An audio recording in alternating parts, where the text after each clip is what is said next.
Hey guys, how you doing? Welcome back. I hope you're having an incredibly fantastic day.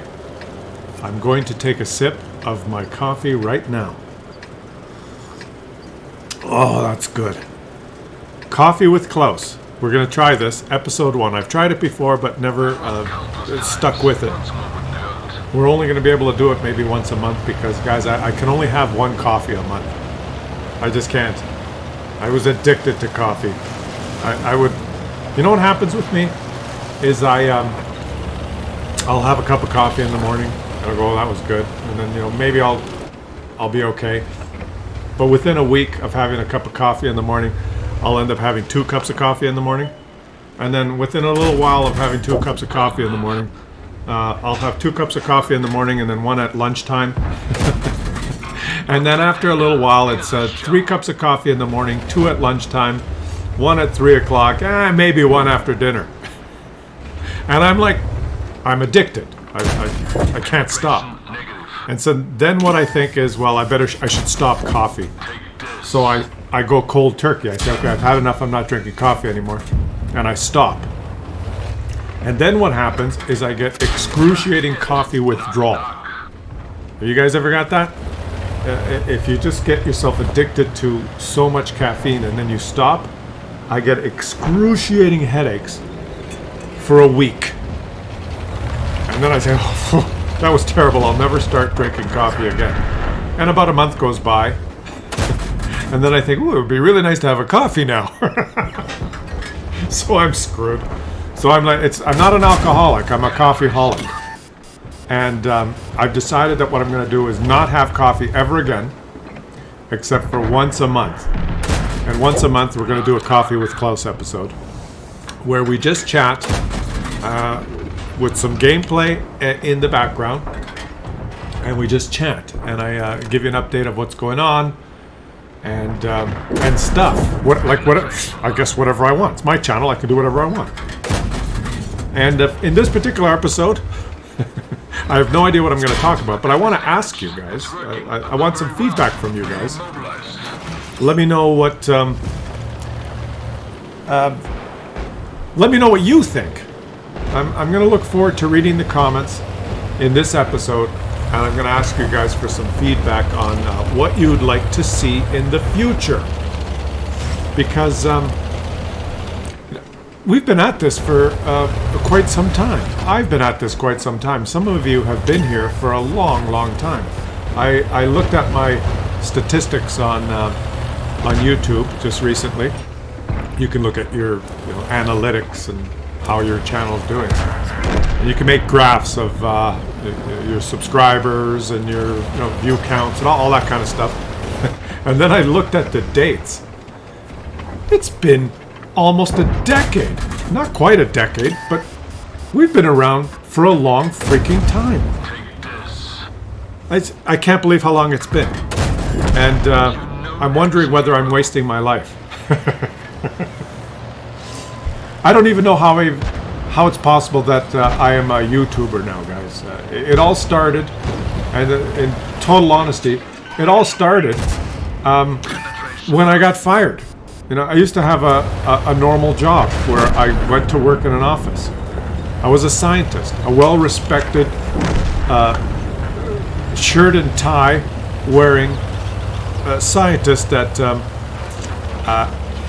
gave advice to large multinational corporations. Can you believe that? And I did that for quite some time, but I started not really liking my job because no matter how much advice I'd give, the corporations never gave a shit, and they just did whatever the hell they wanted anyway and went bankrupt. Like I would tell them things that were obvious to even a regular moron about how they're doing something incorrectly and how they could improve something, and they would just the complete utter. What's the word when someone is so full of themselves that they can't even see that there's anything wrong, or they can't take criticism or advice. Like I would be put on a project to come up with suggestions and recommendations, and it was more like just going through the motions. Like they wanted to say they did this and didn't give a shit. And so I got bored, and for the last couple of years, I would get hired and then not do anything. I would purposely not give any advice, or not do or accomplish or bring or do anything. Like I wouldn't even show up sometimes, or if I had to discuss some sort of a problem, I just wouldn't. I just wouldn't. I would show up at the office sometimes, guys, late. I would ride my bike there, and go up to the executive floor to use the executive shower.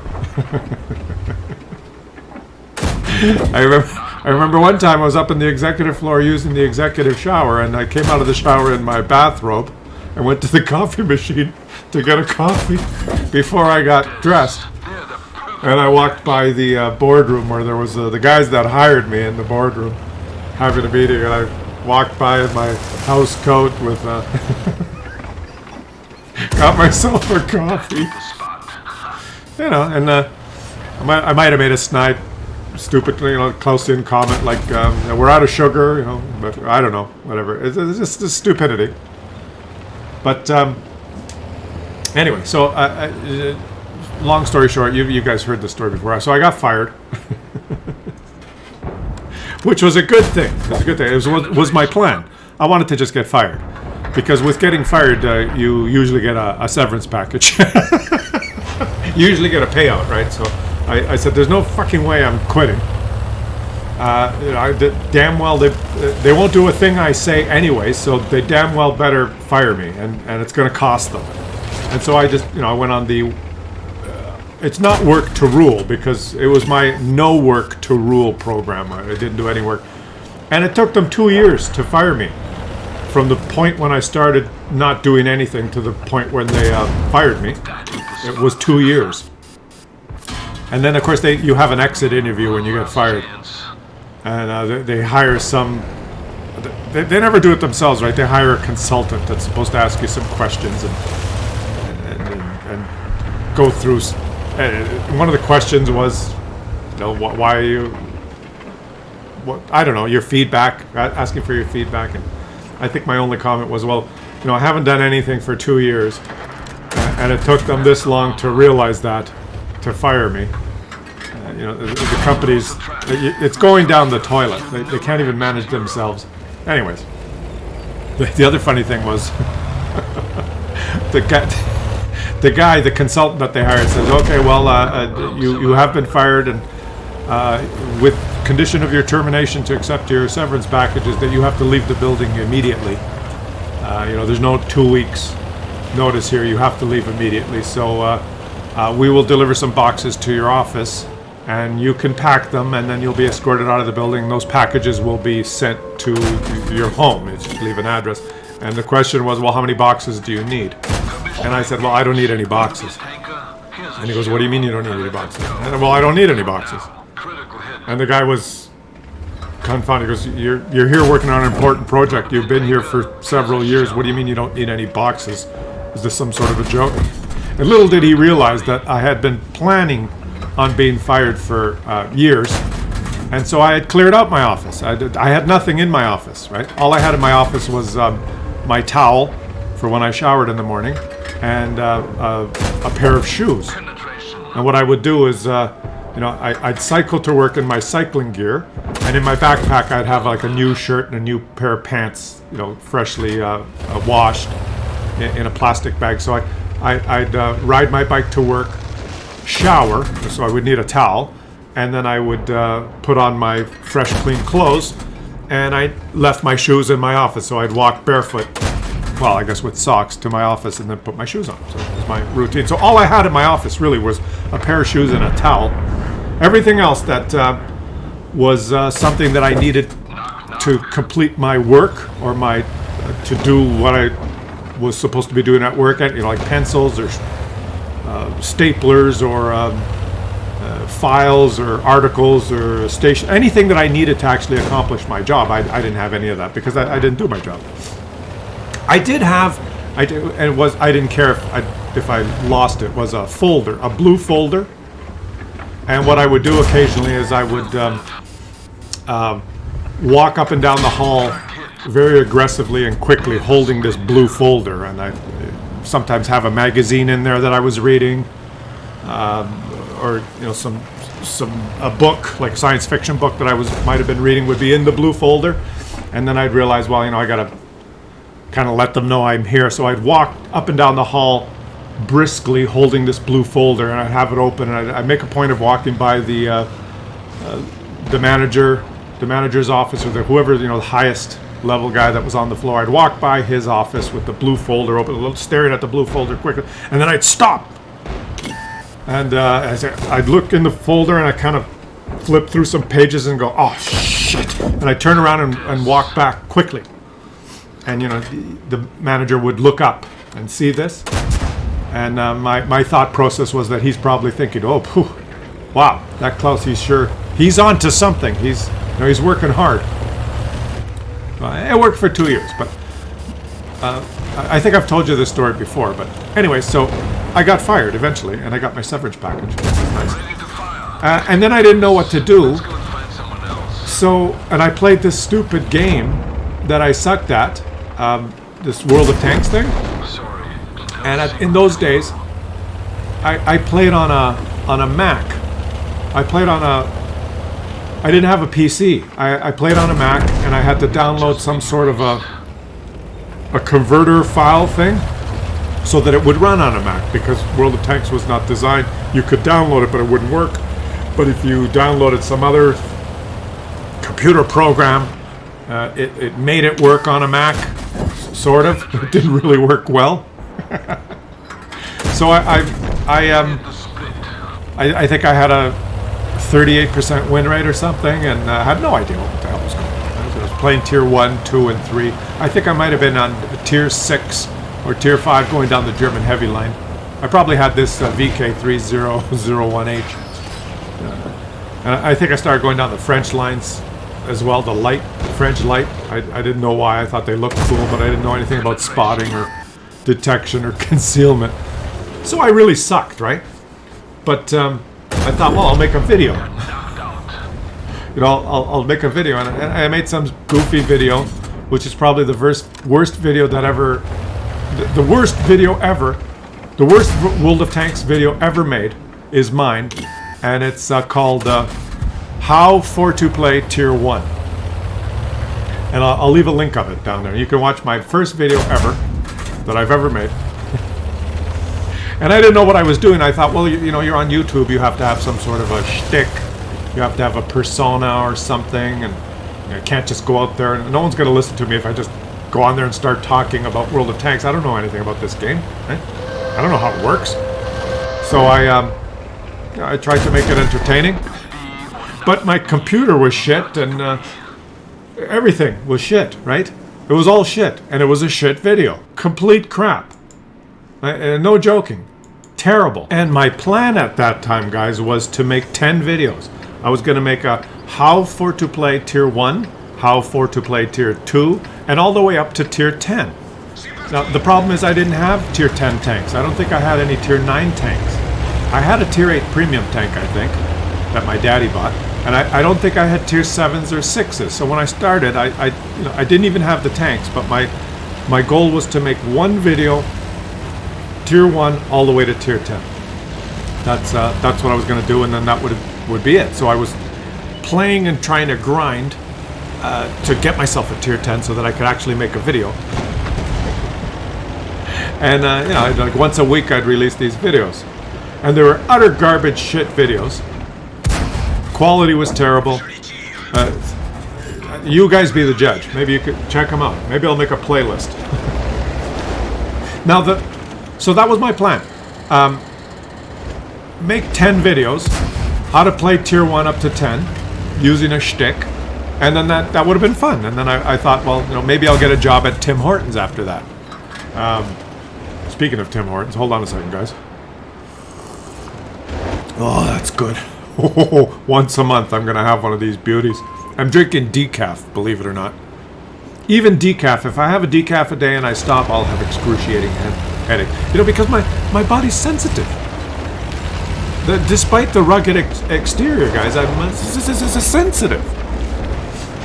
So the problem is that things never turn out how you expect. So what happened is I made those videos, and people watched them, and people liked them, and they left comments. Even the Mighty Jingles himself, who I miss right now because I think he's I think he doesn't like me anymore.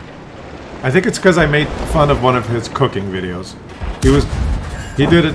He was making some Italian sausage, Carisno sausage or whatever thing recipe, and you know, I made fun of it, and I think that he's pretty proud of his cooking skills, so be proud of that. I've had enough of that Klaus Kellerman thing. He doesn't realize that I was just trying to be funny.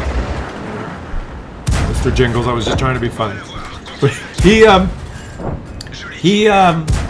actually commented on my second video, how for to play tier 2. I have no idea why. And so people watched. That was the problem. People actually watched, and I thought I'd only make 10 videos, and they watched. And I thought, well, shit, maybe I guess I'll make another one. And then I accidentally made a video about an asshole. Right? So the asshole video came out, and more people watched. And then I made a biggest asshole video where you get to vote on who's the biggest asshole, and that accidentally triggered the YouTube algorithm because the viewer engagement skyrocketed because a lot of people that watched the video voted. They used the voting button. So if 5,000 people watched the video, like 4,800 of them clicked the voting button. So the audience participation was in the 90%. Most videos get like 10%. If you look at even the biggest YouTubers, let's talk about the Mighty Jingles, because he's one of my favorite content providers. He'll do a video and it'll have 100,000 views, and then there might be 4,000 or 5,000 comments. Okay, I'm guessing here. Maybe it's a little bit more. Maybe it's 10,000, but I'm thinking 4,000 or 5,000 comments, 100,000 views, and so there's audience retention, which people probably watch a long portion of his video because he makes good videos. And then maybe 4,000 or 5,000 people comment. That's 5%. That's 5% audience participation, according to the YouTube algorithm. Well, I made a Biggest Assholes video that got 10,000 views, that had 8,763 people use the voting button. So my video skyrocketed to the top of the YouTube recommendations algorithm, and some of those initial Biggest Assholes videos ended up with hundreds of thousands of views. I think I've told you this story before in another video, but I'm drinking coffee, so we're just having a chat. So accidentally, I became stuck doing this. I accidentally became a YouTuber, guys. I'm telling you the truth here. This is our Coffee with Klaus videos are going to be our time to just, chat and no BS, right? No bullshit. The truth is, I accidentally became a YouTuber. I could just have easily been working at Tim Hortons now, in which case I'd be completely. I'm wondering why they're not shooting him. We're not talking about the tank game. Let's forget about the tank game. I would have just as easily been working at Tim Hortons, in which case I'd be completely addicted to coffee. Yeah? So there you go. The reason I'm not drinking coffee now is because I accidentally became a YouTuber. The moral of that little side story is that you never know what's going to happen, and don't be so proud of yourself if you succeed in something, or if you stumble upon riches, or if you pick the right stock that's going to go up, or if you happen to get the girl that has the biggest bazungas, because a lot of it is just luck. It's just, you went to the bar and the girl with the biggest bazungas was there, and she'd just been dumped by an asshole. So when you said, "Hi, how are you?" she felt flattered. It's not because of your beer belly. She doesn't like you because of your beer belly. So accidents will happen. Shit happens.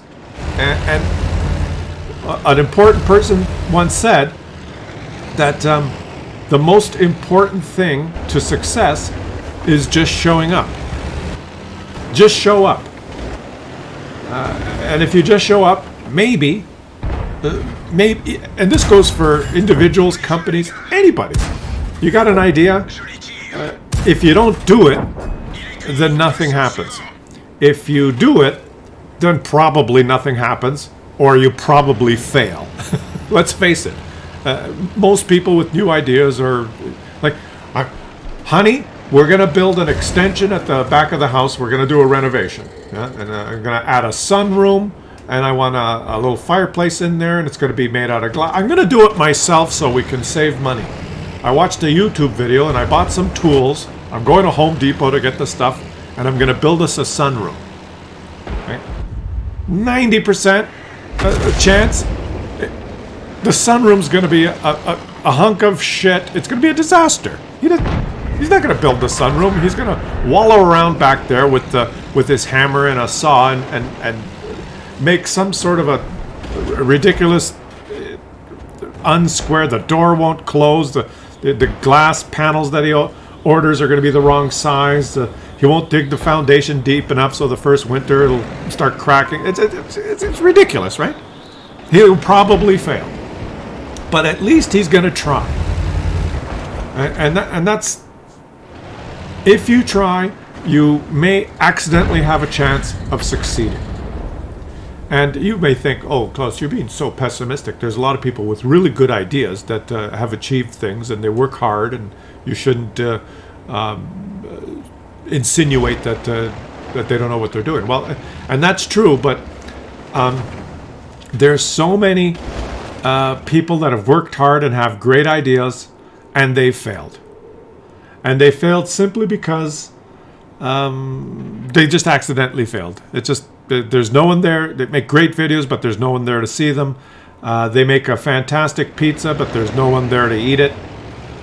They're the best carpenter, but there's a cheaper guy that's not very good that gets the business. It's just, life's full of that shit. 90% of success, maybe I'm exaggerating, maybe 85% of success is just showing up. And that's what I do for you guys every day. I just show up. Sometimes I have no idea what I'm talking about. And so I'm going to turn it around for today. And we're going back to the beginning of what we started talking about here. I'm going to ask you guys, what do you think we should do? How should we keep going? Because I have no plan and no idea. And I could just accidentally keep floundering around, which would be fine. I may accidentally succeed or accidentally fail going forward. But perhaps with a little bit of feedback from you guys, the channel may head in a direction that you may be interested in. Maybe some feedback. Maybe it's time for a slight plan. Oh, wait a minute. Did I say plan? Okay. No. Let's face it. There will never be a plan. But I will read your comments, and I will. They will be in my mind when I decide how to blunder forward.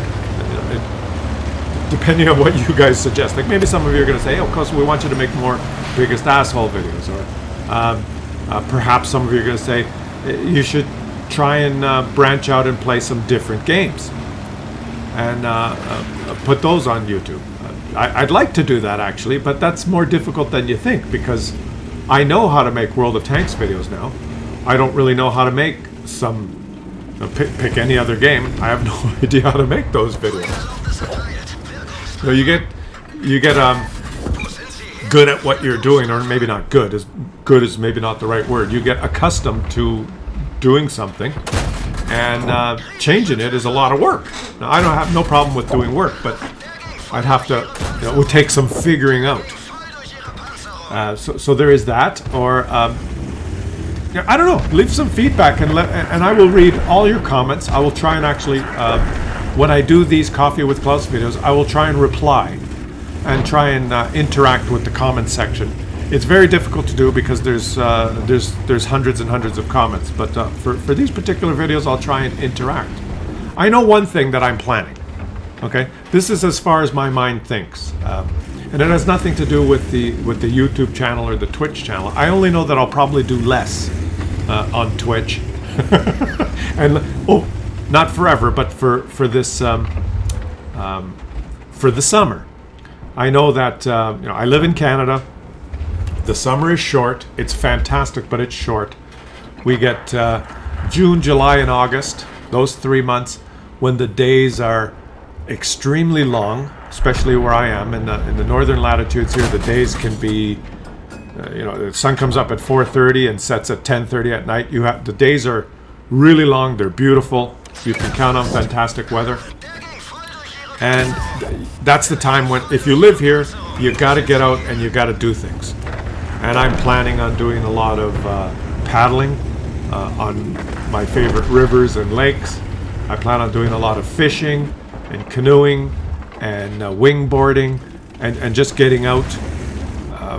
And that all happens in places where I can't I can't stream every day if I'm doing that.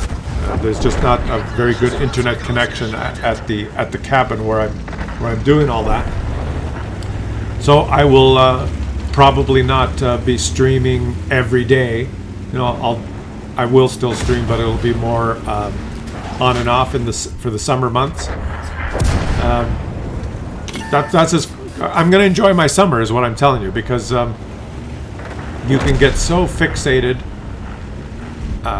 staring at a computer screen that it's not healthy.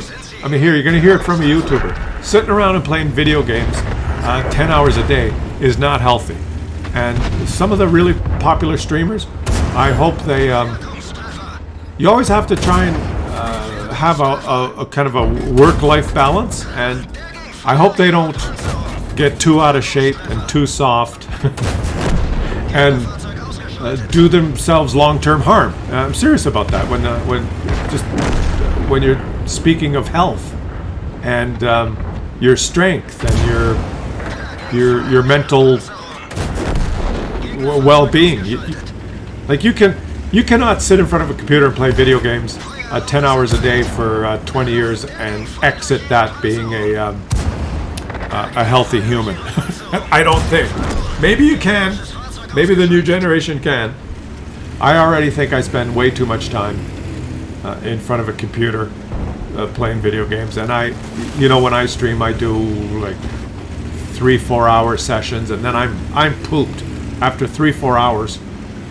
I'm talking about on Twitch. It's tough for me to concentrate. I start playing poorly, and I start getting angry and agitated. I can't. I got to get out and ride my bike or something. And that's just me. Maybe there's some people that can. I know there's some of the big streamers. They can sit down and stream for 13 hours, no problem.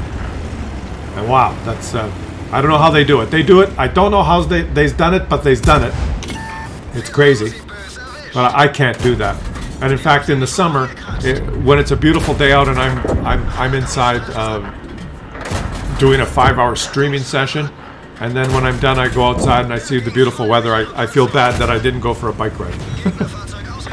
So the summer is going to be a little bit foot off the accelerator, but then the summer comes to an end, and when fall hits and the weather starts cooling off, then we'll be probably ramping up on the streaming side. We will continue to make YouTube videos. That takes a lot of work too. Boy, why am I doing this?